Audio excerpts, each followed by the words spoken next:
presented by KJ Bhojpuri. Music by Amit Singh.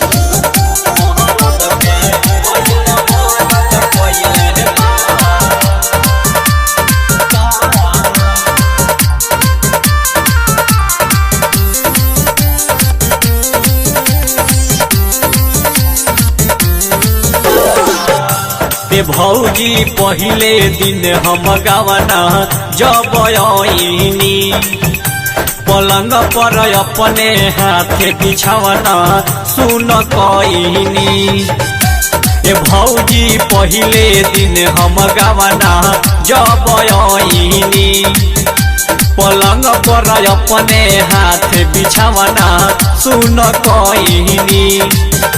तऊनी भवले आके आपन वाला फरज हो महरद के पहले हरज कैले बा कि हमसे सहल नइखे जात सुन दर्द हो महरद के कैले हरज कैले बा।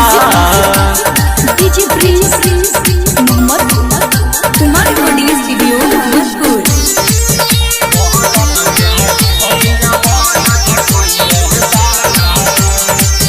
हम जननी सैया बही बाहरे नदान हो बात में तो जाके हम देहनी धयान हो का कहिए भौजी। हम जननी सैया बही बाहरे नदान हो बात में तो जाके हम देहनी धयान हो कि ऐसे कैले जैसे लादल बड़ुए करज हो महरद के कैले हरज कैले बात कि हमसे सहल नइखे जात सुन दर्द हो महरद के कैले हरज कैले। DJ Prince Mohammed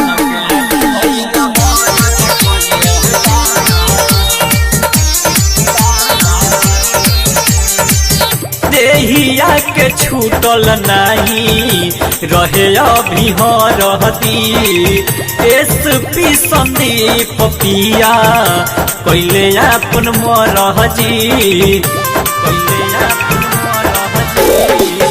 देहिया के छूटल नहीं रहे अभी रहती एसपी संदीप पिया कैले अपन मरहजी कि राइटर हरे राम जोड़ सदेहिया के तरज हो महरद के कैले हरज कैले बा कि हमसे सहल नइखे जात सुन दर्द हो महरद के कैले हरज कैले बा।